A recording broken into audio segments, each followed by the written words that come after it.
সমালোচনা করবেন, চুমু দেব, কিন্তু চোখ রাঙাবেন না মেহেরবানি করে। এই সংগঠন কারো চোখ রাঙানোর পরোয়া করে না। আমরা ভদ্র, কিন্তু আমরা বুকানো। আমাদের ভদ্রতার এই উপহারকে কেউ যেন দুর্বলতা মনে না করে। ভদ্ররা যখন শক্ত হয়, তখন কি পরিমাণ শক্ত হতে পারে 15.5 বছর তা বাংলাদেশ দেখেছে।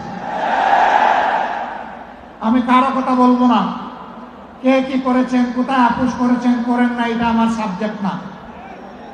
কিন্তু মহান আল্লাহর পর ভরসা করে মহান আল্লাহকে সাক্ষী রেখে বলছি 15.5 বছর মহান আল্লাহর দেওয়া শক্তির কারণে, মহান আল্লাহকে ভয় করার কারণে বাংলাদেশ জামাতে ইসলামী কোনো অপশক্তির কাছে কখনো মাথা নত করেননি। জীবন দিয়েছে, আপোষ করেনি। বহু আপোষের প্রস্তাব আমাদের কাছে এসেছিল। ফাঁসির কাস্তে নেতৃবৃন্দকে পাঠিয়ে দেওয়ার আগে জনে জনে দফায় দফায় প্রস্তাব এসেছিল। বাংলাদেশের জনগণ জানে, জীবিত অবস্থায় আল্লাহর সেই নেক বান্দারা, বাংলাদেশের বীর সন্তানেরা, তারা ওই সমস্ত প্রস্তাবগুলোকে পায়ের তলে ফেলে দিয়েছিলেন। আমরা তাদের উত্তরসূরি।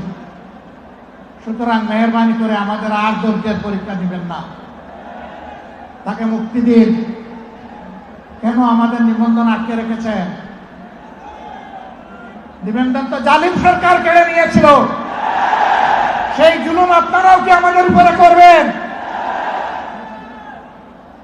এই জন্য কি হাজার জনতা জীবন দিয়েছে, হাজার হাজার মানুষ পঙ্গুত্ব বরণ করেছে, আবারও সেই বৈষম্য দেখার জন্য? আমরা বাংলাদেশের মাটিতে আর কোনো বৈষম্যকে বরদাস্ত করব না।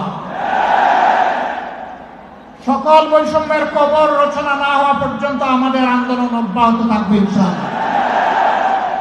ফ্যাসিবাদের ভাষায় কেউ কথা বলবেন না, কথা বলবেন রাজনীতিবিদের ভাষায়। আমরা ওয়েলকাম করব, অভিনন্দন জানাবো। সমালোচনা করবেন, চুমু দেব, কিন্তু চোখ রাঙাবেন না মেহেরবানি করে। এই সংগঠন কারো চোখ রাঙানোর পরোয়া করে না।